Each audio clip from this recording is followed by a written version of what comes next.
Hello everyone. So in today lecture we are continue with our chapter second, that is microorganism friend and foe.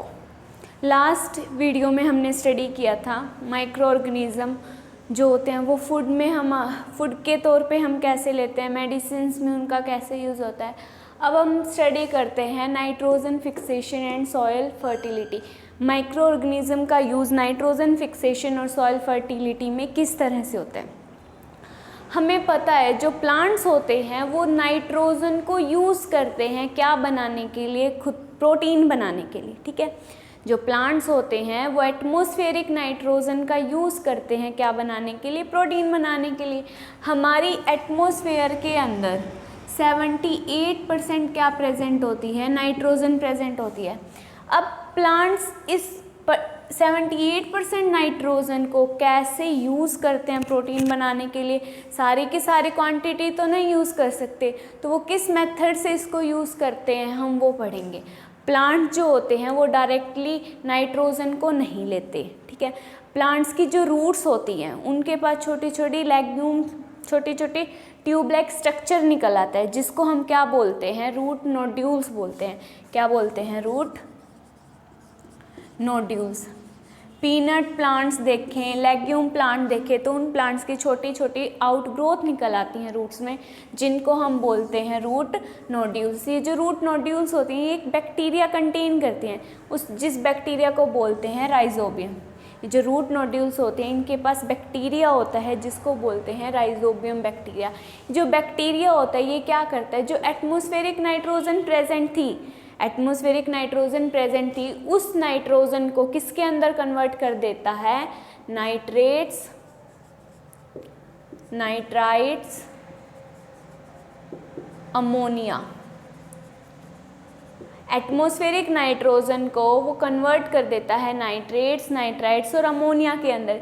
इस form में plants क्या करते हैं, इसको use करते हैं। राइजोबियम बैक्टीरिया को क्या बोला जाता है, नाइट्रोजन फिक्सिंग बैक्टीरिया भी बोला जाता है, क्योंकि ये एटमॉस्फेरिक नाइट्रोजन को यूजफुल कंपोनेंट्स अमोनिया, नाइट्राइट्स के अंदर क्या कर देता है, कन्वर्ट कर देता है। जो बैक्टीरिया और प्लांट होता है ना, जो लेग्यूम प्लांट और राइजोबियम बैक्टीरिया होता है, ये दोनों आपस में सिम्बायोटिक रिलेशनशिप शो करते हैं। इट मीन्स दोनों को क्या होता है, म्यूचुअल बेनिफिट मिलता है दोनों को एक दूसरे से। बैक्टीरिया तो किस में हेल्प करता है, बैक्टीरिया तो जो एटमॉस्फेरिक नाइट्रोजन है उसको फिक्स कर रहा है यूजफुल कंपोनेंट के अंदर, और बैक्टीरिया तो क्या कर रहा है, जो प्लांट्स के लिए एटमॉस्फेरिक नाइट्रोजन को क्या कर रहा है, यूजफुल कंपोनेंट के अंदर चेंज कर रहा है। और प्लांट्स क्या कर रहा है, बैक्टीरिया को रहने के लिए शेल्टर प्रोवाइड कर रहा है। तो ये दोनों क्या करते हैं, सिम्बायोटिक रिलेशनशिप शो करते हैं, जिसमें दोनों को एक दूसरे से क्या मिलती है, बेनिफिट मिलती है। अब जैसे ही प्लांट डाई हो गया, प्लांट डिकम्पोज होने के बाद जो प्लांट्स के अंदर ये कंपोनेंट प्रेजेंट थे ये सारे कहाँ आ जाएंगे, सोयल के अंदर आ जाएंगे। देन फिर वो क्या हो जाएंगे, एटमॉस्फेयर के अंदर रिसाइकल हो जाएंगे। वो हम स्टडी करते हैं नाइट्रोजन साइकिल के अंदर। नाइट्रोजन साइकिल में क्या होता है, नाइट्रोजन का हमारे इन्वायरमेंट में कम्प्लीटली कैसे रिसाइकल होता है, कैसे प्लांट्स उसको यूज़ कर रहे हैं, कैसे ह्यूमंस उसको यूज़ कर रहे हैं, हम स्टडी करते हैं। देखो, जो नाइट्रोजन एटमॉस्फेयर के अंदर प्रेजेंट है, नाइट्रोजन कहाँ प्रेजेंट है, एटमॉस्फेयर में। कितनी 78% एटमॉस्फेयर हमारे 78% नाइट्रोजन हमारे एटमॉस्फेयर में प्रेजेंट है। 78% नाइट्रोजन। अब एटमॉस्फेयर से नाइट्रोजन को किसने लिया, जो प्लांट्स के अंदर नाइट्रोजन फिक्सिंग बैक्टीरिया प्रेजेंट थे उसने क्या किया, नाइट्रोजन को फिक्स किया और उसको किसके अंदर कन्वर्ट कर दिया, यूजफुल कंपोनेंट के अंदर कन्वर्ट कर दिया। जैसे राइजोबियम बैक्टीरिया या ब्लू ग्रीन एल्गी या लाइटनिंग की मेथड से सबसे पहले क्या किया गया, नाइट्रोजन को फिक्स किया गया। जैसे ही नाइट्रोजन फिक्स हो गई वो कहाँ आ गई, सोयल के अंदर आ गए।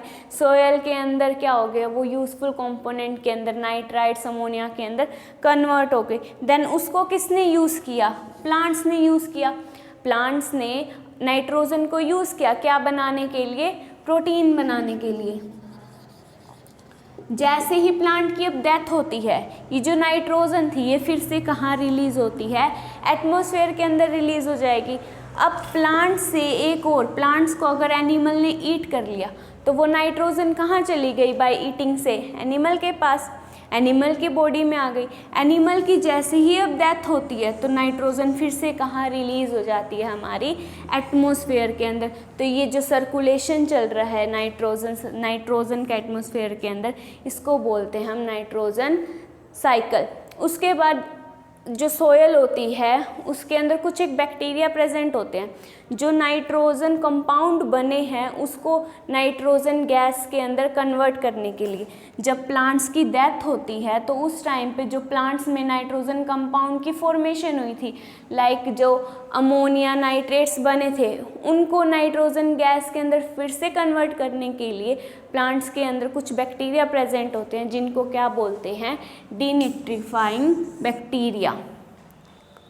ये बैक्टीरिया जो होता है ये क्या करता है? सोयल के अंदर जो नाइट्रोजन कंपाउंड प्रेजेंट थे उसको N2 गैस के अंदर रिलीज़ कर देता है। कहाँ पे? एटमॉस्फेयर के अंदर। तो ये थी हमारी नाइट्रोजन साइकिल।